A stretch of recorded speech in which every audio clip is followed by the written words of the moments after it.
Alors ici, Arnaud, on est aussi finalement dans une partie de l'atelier. Donc là, c'est plutôt la construction.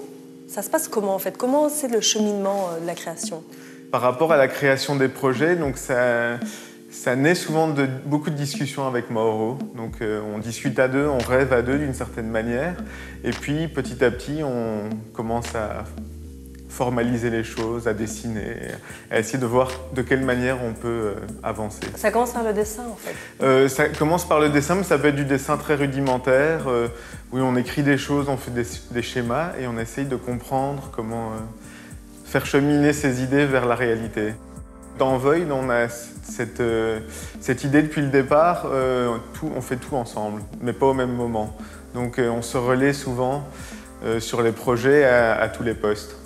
Et est-ce que justement, parce que c'est un duo, c'est quand même pas toujours ça, parce que vous devez être d'accord, est-ce que finalement, ce que vous allez créer, c'est ce que vous allez rencontrer dans vos vies à chacun, puis vous vous rencontrez, vous en discutez, ça se passe comment?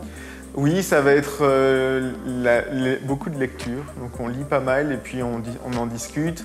Ça va être ouais, ce qu'on voit, ce qu'on entend, vraiment essayer de s'imprégner en fait de pas mal de choses et puis de les ramener ici. L'atelier, c'était pas décidé au départ, mais on a un peu cette... vous voyez, il n'y a pas de fenêtre vers l'extérieur, donc on est vraiment dans une sorte de bocal comme ça, en vase clos. Et c'est l'endroit où voilà, on est ensemble et on peut ouais, avancer. Alors, il y a des tas de choses qu'on peut faire, qu'on peut transmettre à travers ces œuvres, soit témoins d'une époque, ou parfois on dénonce, etc. Dans votre cas?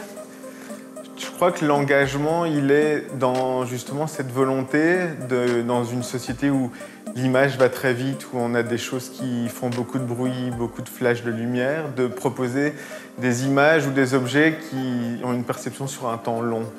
Donc d'amener les gens dans quelque chose qui va être, oui, je dirais une réflexion et une perception lente.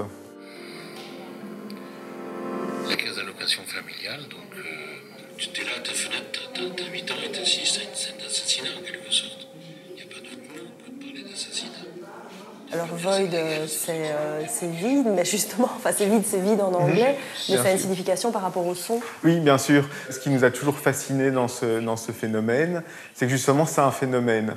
Donc il n'a pas de corps, c'est-à-dire que c'est un phénomène physique qui a besoin de la matière pour pouvoir se propager. Je dis souvent il court sur la matière, que ce soit l'air, le bois, toutes sortes de choses. Et donc en lui-même, en fait, il n'existe pas physiquement, il est totalement immatériel, mais il réussit, que ce soit à travers la musique ou à travers un discours politique, à avoir une emprise sur le réel. Et donc il y a cet enjeu dans notre pratique de plasticien, et c'est là qu'on insiste fort sur l'idée de plasticien. Le plasticien, il réfléchit à la matière, à la matérialité, comment travailler à partir de matière sur un phénomène immatériel et inversement. Merci Arnaud. Avec plaisir.